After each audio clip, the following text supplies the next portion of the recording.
अपने कार्य क्षेत्र को भगवान की सेवा समझिए, गंभीर भाव से रहिए, विनम्र रहिए और खूब नाम जप कीजिएगा। जीवन को उन्नतिशील बनाना है। जब तक भगवान न मिल जाए तब तक हमारी यात्रा रुकनी नहीं है।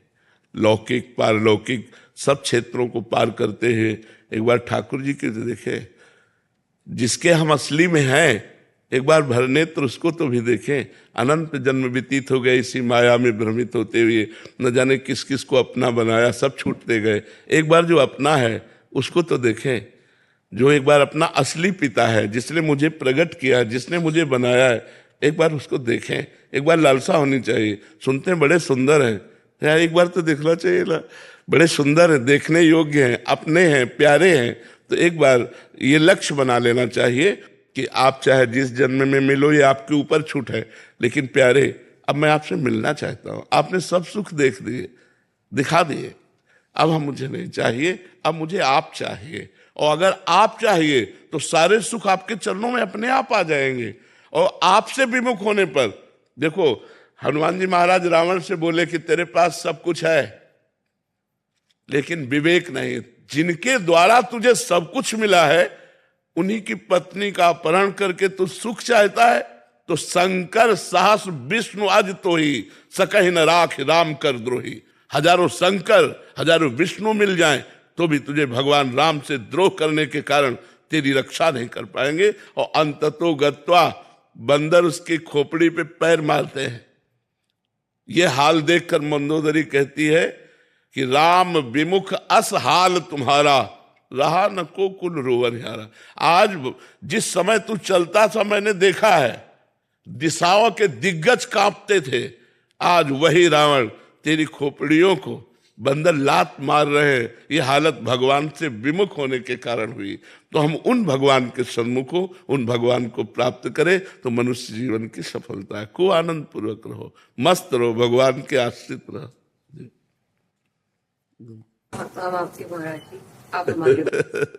हम सब श्री जी के हैं। हम एक छत्र के नीचे हैं, जिसका है नीला छत्र है ना,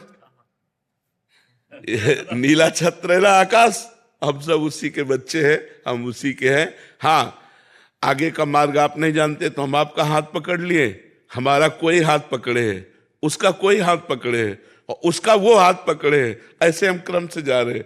इष्ट आचार्य गुरुदेव उन्हीं के बल से हम जा रहे हैं। ये जो परंपरा बनी है वो ऐसे ही बनी है कि हम आपका हाथ पकड़े हैं लेकिन मेरे में सामर्थ्य नहीं, मेरे गुरुदेव मेरा हाथ पकड़े हैं, लेकिन मेरे गुरुदेव आचार्य का हाथ पकड़े, आचार्य इष्ट का हाथ पकड़े, तो मतलब हम लाइन में ही है, हम वहीं पहुंच जाएंगे। जय जय श्री हरि।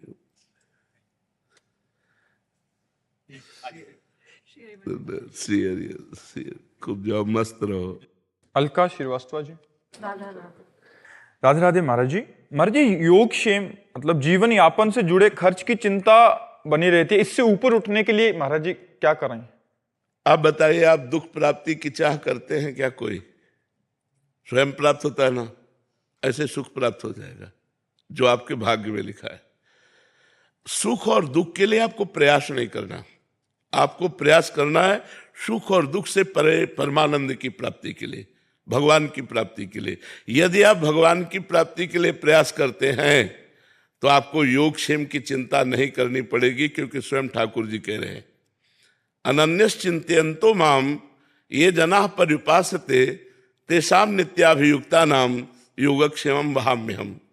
जो मेरा अनन्य चिंतन करता है उसके योग और क्षेम का वाहन मैं स्वयं करता हूं।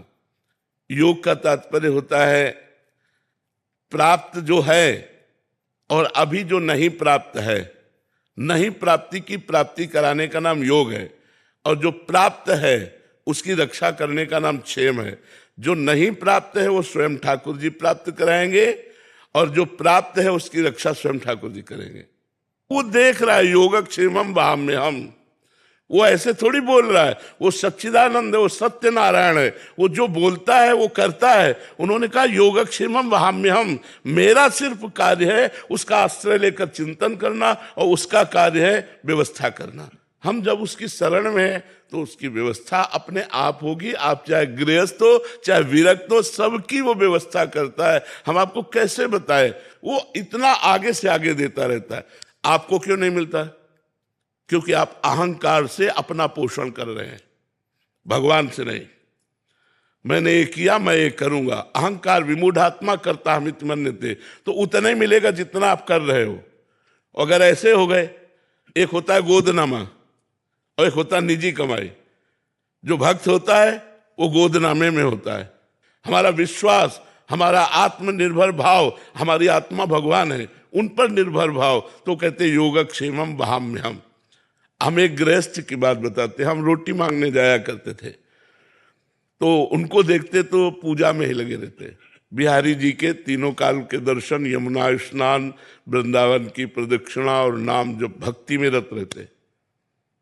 उनकी बेटी सयानी हुई, कोई अर्थ की व्यवस्था नहीं कि आपकी बेटी सयानी हो रही है और ब्याह करना है और आप रात दिन पूजा में ही केवल लगे रहते। आपकी आय कोई है नहीं।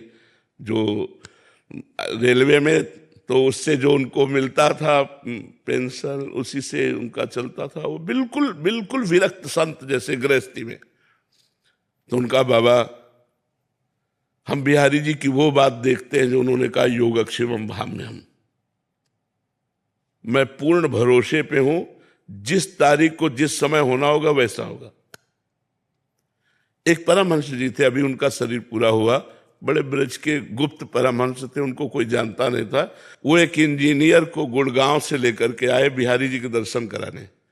तो वो उनके यहां पहुंचे, पहुंच कर कहा कि तुम्हारी बेटी ब्याह लायक है यार, ब्याह नहीं करोगे? तो उनका कोई संयोग बैठेगा तो देखेगा, हम तो बिहारी जी के ऊपर है। तो कहा ये इंजीनियर है, ठीक रहेगा? इंजीनियर से कहा लड़की ठीक रहेगी? उन्होंने कहा जी 5 मिनट हम बात करने। बोले बात कर लो, ब्याह हो गया। कैसे बिहारी जी करते, कैसे व्यवस्था करते? योगक्षेमम वहाम्यहम्। ये कोई भगवान ने मजाक नहीं की, गीता जी में स्वयं भगवत वाणी, पर हम ऐसे नहीं हो पाते। हम कहते हैं ऐसे रहो, तुम बचाने की कोशिश मत करना, तलवार आएगी और तुम्हारे गले में हार बन जाएगी, वो तुम्हारे गले को छू भी नहीं सकती यदि भगवत आश्रित हो।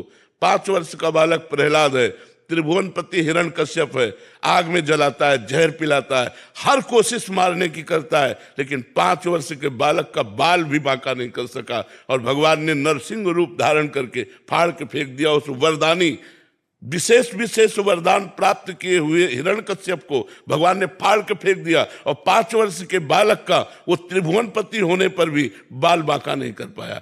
ऐसे भगवान हमारे हैं, भगवान की अनंत सामर्थ्य है। हम भगवान के आश्रित नहीं हो पाते, इसलिए हमें बात नहीं। अरे योगक्षेमम वाम्यम, ऐसा मत सोचो कि केवल बाबा जी का ही योगक्षेमम वाम्यम।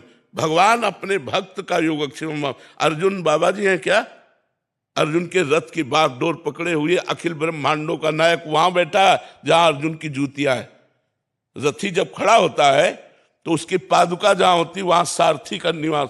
कौन है? ध्येयम सदा परिभवग्नम अभीष्ट दोहम तीर्थास्पदम शिव विरंच नुतम शरण्यम भृत्यार्तिहम प्रणत पाल भवाब्धिपूतम वंदे महापुरुष ते चरणारविंदम। जो भगवान शंकर ब्रह्मा आदि है, जिनके चरण रज की वंदना करते हैं, वो भगवान श्री कृष्ण है। और बैठे कहाँ है? सारथी बने बैठे हैं। तो हमें विश्वास होना चाहिए, विश्वास के बिना भक्ति नहीं और भक्ति के बिना सदगति नहीं। इसलिए चाहे गृहस्थ हो चाहे विरक्त हो, भगवान पर विश्वास करो, उसका चमत्कार देखो, उसका चमत्कार देखो, भगवान कैसे रक्षा करते हैं। महाराज जी, आपने बोला कि अप्राप्त की प्राप्ति और जो प्राप्त है उसकी रक्षा करते हैं प्रभु। महाराज जी, यहाँ जब मनोकामना वाली बात आती है कि हमने भगवान से मांगा फिर दिया नहीं, क्यों दे? भगवान तुम्हारे नौकर है।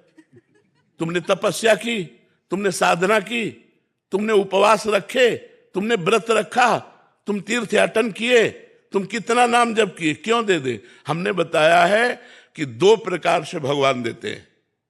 एक तो होता है अपनापन, जैसे ये हम दुनिया जो है हमारे भगवान की एक दुकान है, मेरे मालिक की दुकान में है सबका जीवन खाता।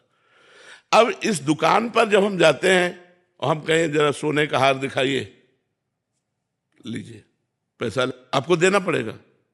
अच्छा, घर का आदमी गया और उसने कहा ये हार तो हमें बहुत पसंद है, ले लीजिए, उससे पैसा मांगेगा क्या? तो या तो भगवान के बनो, तो आप मेरा स्वामी है, मैं उनका दास हूं, वो मेरा पिता है, मैं उनका पुत्र हूं, जिधर चाहूं, जो चाहूं, जब चाहूं, जहां चाहूं वहां उपस्थित करवा दूं, क्योंकि वो अखिल सामर्थ्यशाली है। या तो घर के बनो, उनके दास, उनके निज जन बनो, उनके सखा बनो, उनको प्रीतम मानो, और या फिर तपस्या करो। तपस्या करो और फिर भगवान से चाहो तो, जैसे श्री ब्रह्मा जी ने कर्दम जी को आदेश किया, जाओ गृहस्थ धर्म स्वीकार करके संतति उत्पन्न करो। श्री कर्दम जी ने सोचा, बहुत ज्ञानी महापुरुष थे, तो उन्होंने 10,000 वर्ष तपस्या की। दाहिने पैर के अंगूठे के बल खड़े होकर हाथ उठाकर 10,000 वर्ष तपस्या की। भगवान प्रसन्न हुए तो उनका, मुझे मेरे योग्य पत्नी चाहिए। तो आदि सम्राट महाराज मनु की पुत्री देहूति, भगवान ने कहा वो परसों आएंगे और आपका ब्याह कर देंगे।